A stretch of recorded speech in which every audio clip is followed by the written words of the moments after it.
partners. So you have to go in with a mission, why you're attending the event. And there's a lot of preparation before you go. I call it a 3-day event, actually, and it's actually longer than that. Because the first thing you need to do is advertise the event, and you might start out a month ahead, and then a week before, and then the day before, like we did with this TetraCon. So you want to do those things on Facebook, Twitter, LinkedIn, maybe even put up posters, whichever way you want to do it. So what do you need to take along? Well, hopefully you have a display board. Sitting at a table by yourself with some brochures is not going to pull the public in. So having a display board with a Tetra sign and some project pictures is a great place to start. The other thing you need to bring with you is RFA forms, requests for assistance forms. And I know that sounds antiquated because you think that you have the internet, but I assure you, like today, there will be technical difficulties. So printing the forms out, the volunteer applications, and having them actually with you is a great thing. Also bring anything Tetra related that you have. So the brochures, your business cards. You want to bring a tablecloth, pen and paper, and name tags. You want to look professional. You just don't want to sit there and no one know who you are. And the other thing is, bring a Tetra project with you.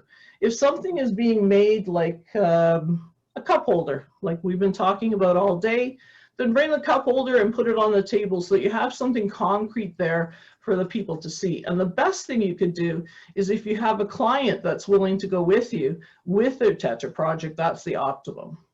The other thing we do is we take a binder and put our completed projects in it, or bring a laptop with you and you can loop a Tetra presentation or have project videos there, and you have to bring an extension cord as well, otherwise you won't be able to run that computer.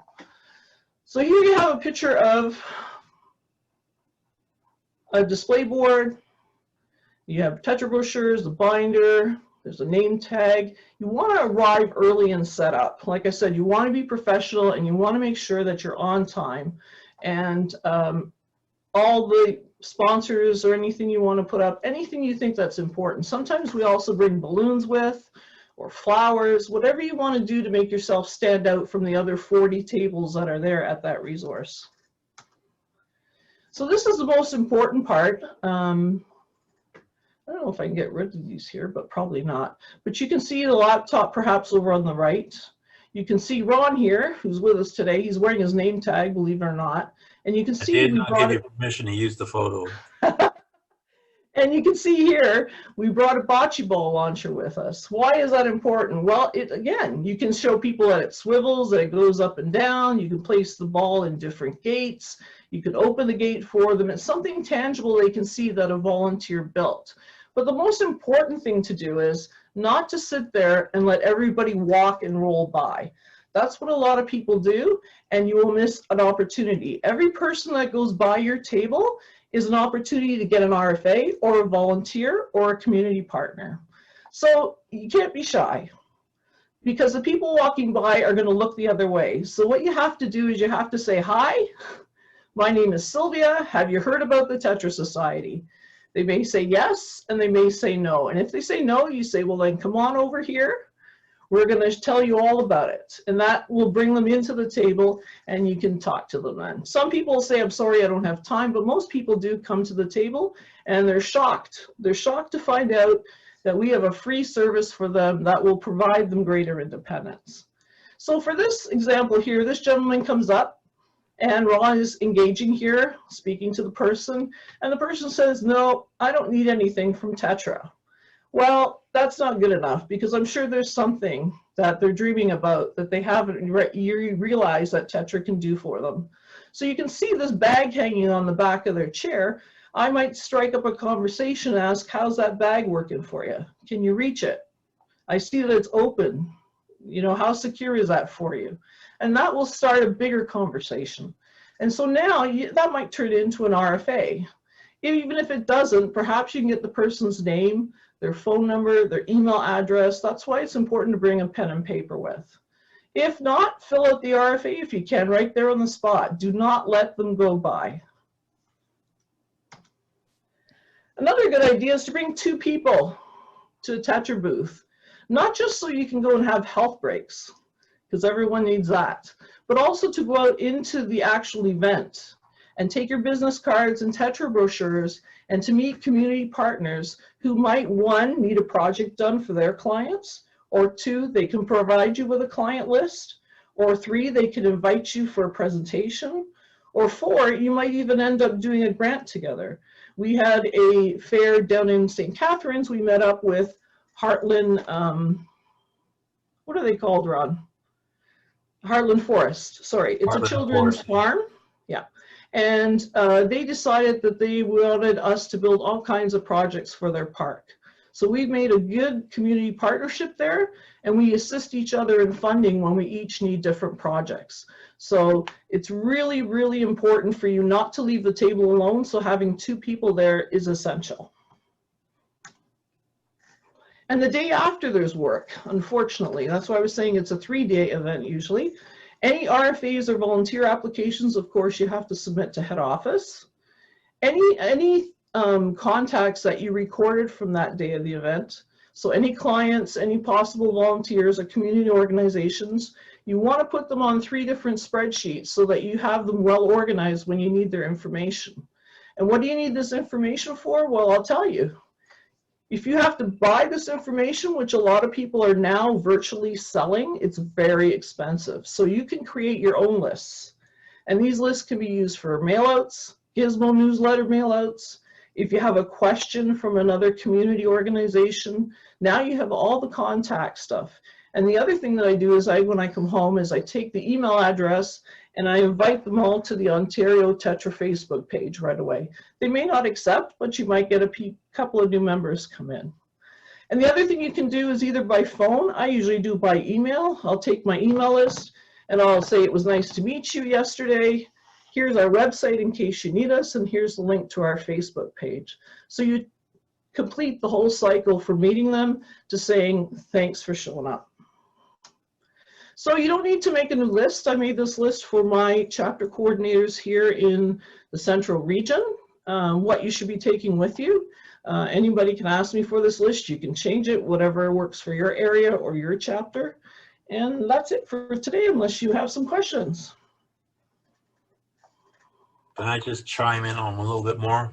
Sure. So since about 2002, we started this. At the beginning, I didn't really have much of a board and everything. And it's just built on and built on. And the thing is, we go every year to 5 events, obviously not this year, but those 5 events cost like about 120, 130 bucks for all 5, plus mileage. So I find it very cost effective in terms of that way. And we'll speak to maybe 10 people that we really engage and usually get 3 or 4 RFAs out of it. So at each event. At each event, yes. Yeah. So I find it cost effective in that. I'm not going to knock social media and everything like that, but face-to-face, in person, that, and the one thing that they can do, especially if a lot of people do, they can relate. I can relate to a lot of people because of my disability.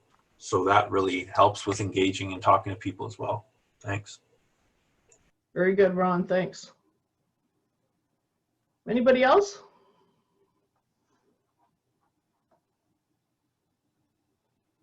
How has anybody else had experience at their resource fairs? Have they attended any place where you've had a Tetra booth? Anything you want to add on? I put a case of candies. Yes. And a lot of people just come for the candies. Oh no, you put them behind you. You have to put them behind you. And when they talk to you, then you move aside. One other thing. We do the same, Terry. We have Werther's Originals. The other thing what we do is then she was speaking about the actual linking up with community partners. So we have actually done we've done a whole resource fair with the Emma Society. We've done a whole resource fair with Able Living and stuff like that. So, and that again, you're cutting the costs and getting. We even actually get about 20 nonprofit organizations, but we'll bring in about 6 or 7 professionals. Nonprofit will ask for money if they have it, and the professional ones we're usually able to offset the cost. So it's a cost effective again. There was no cost at all to it. Yeah. Just to add to that, Ron, I in the events that I've done, I found that there's the networking within the other booths and other presenters, which is, you know, if there's 100 other booths at an event, there is that networking that is just something that wouldn't come about usually. You can start up a casual conversation or ask a specific question whereby you might not engage this person by email to do so, but when you're just there face to face, it's just natural to ask a question or you know, exchange information, whereas you wouldn't typically, and you may not have known about them previously. Definitely. So when I'm pushing around, I mean, the one Tetra object I have is just a door opener with a plastic sleeve that Sylvia made on mine, just in reasonable reaching distance for me to get through the front door when I'm getting groceries or whatever like that. And then, I mean, one of the girls from Shoppers Drug Mart at the time, when they're still around doing it, you know, asked me where I got it, and I told them, and it's just like you said, it's a ripple effect from that.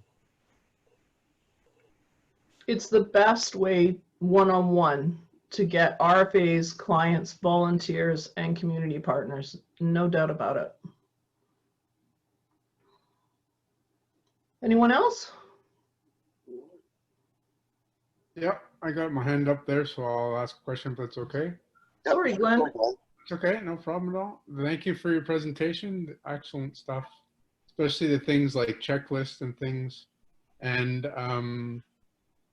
I think that it need to just sort of reiterate what you mentioned at the very beginning was these are terrific opportunities to embed yourself into the community, both on the level of clients, but also on the level of community partners.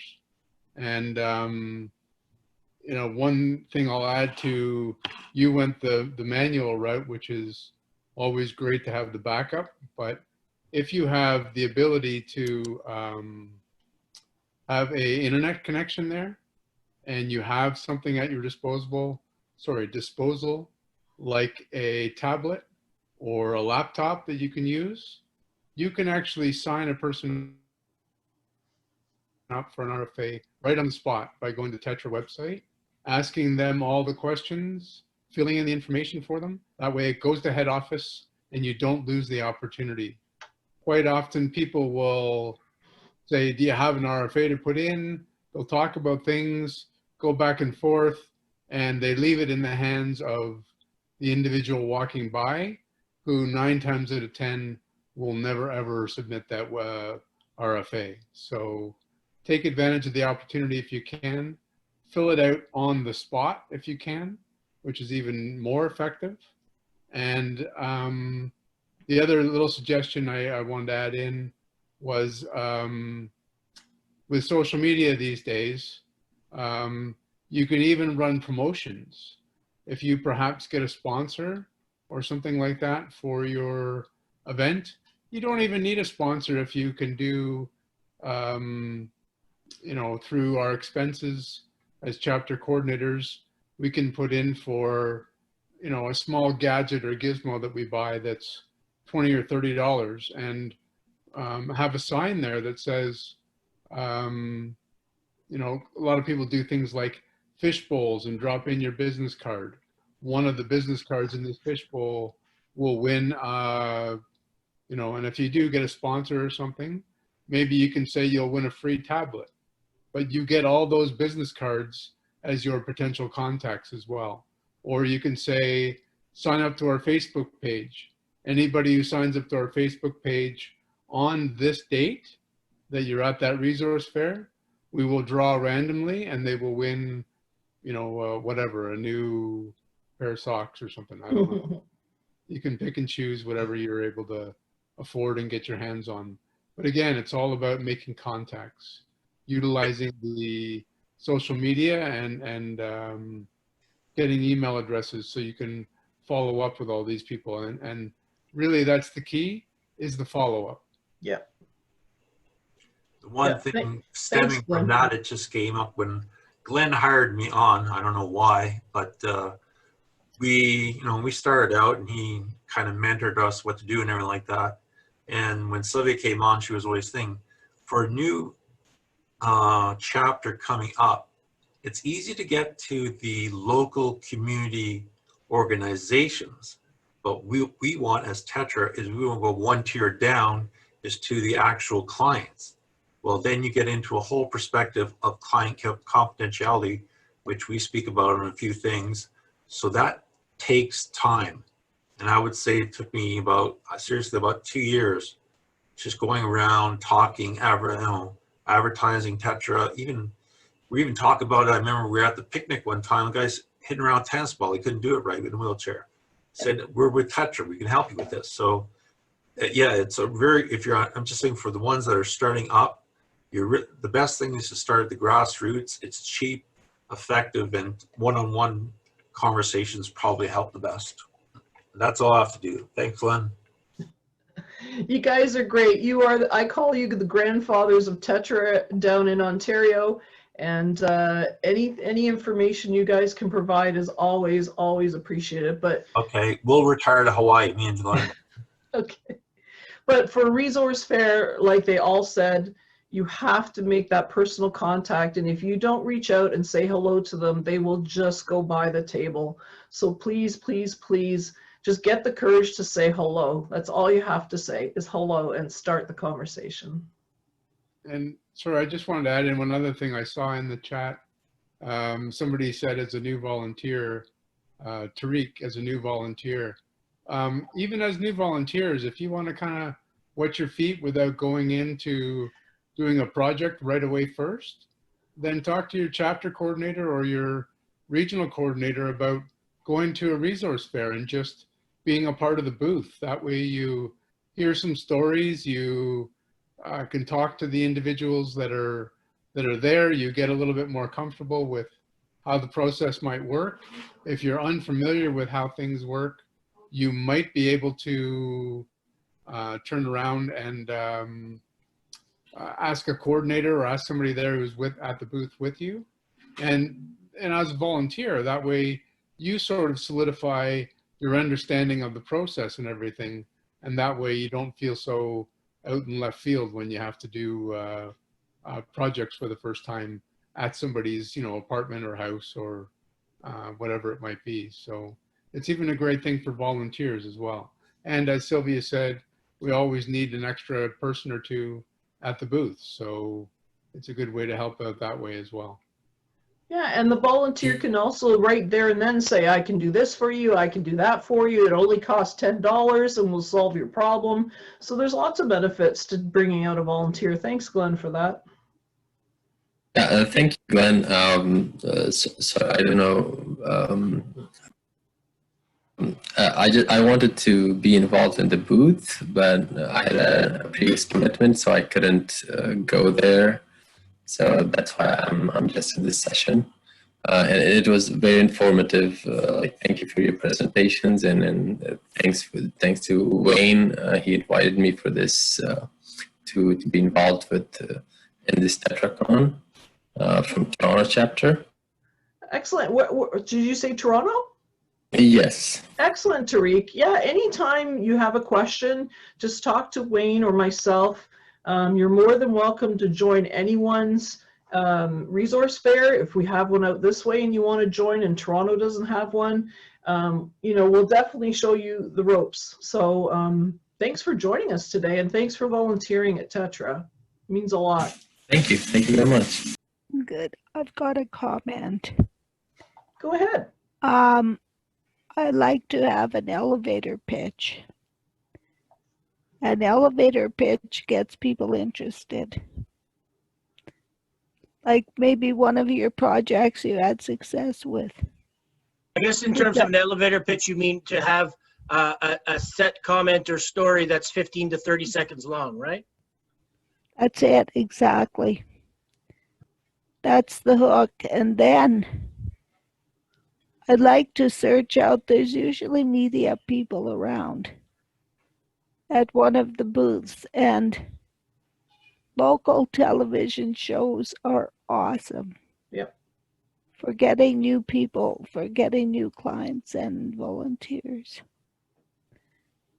And just to have all of that is a successful venture. I agree, Terry. That's all I had to say. Yeah, that's great. Yeah, anything you can search out at a resource fair is gonna help. Anything, and if you can find the local media or get a camera onto your booth, that's the cream of the crop. We did get some exposure once from television, so yeah, that's great. Anyone else? It might be a while till we get to be out there again, but we almost had a resource fair in Toronto. They were going to do social distancing and have limited amount of people in each room, but at the last minute they decided to cancel. So I think until this is all blown over, we're not going to see any in-person resource fairs. But just remember, you can apply all this to a Zoom presentation as well. And just by you commenting on someone's presentation and letting them know that Tetra's out there, that, you know, we can make the device for you. I jump on Facebook a lot onto the sports pages like the Paralympics and tell them if they ever need any device altered for one of their players, that Tetra's here for them. Just jump in. You have to be able to jump in, otherwise it's not coming to you. Anybody else? It seems like that might be the end of the questions for today. I guess might as well call an end to the session. And what I should mention is that we are going to be collecting all of the PowerPoints and things like that and making them available to everybody who attended. So you can look for an email with that information in the next couple of days. Thank you everybody for joining TetraCon Stream 2. And if you have any questions for any of the presenters, I'm sure they'd be all happy to have you reach out to them. Yeah, so thank you again for just spending part of your Saturday with us, and I'm sure we'll all be in touch again soon. Thank you.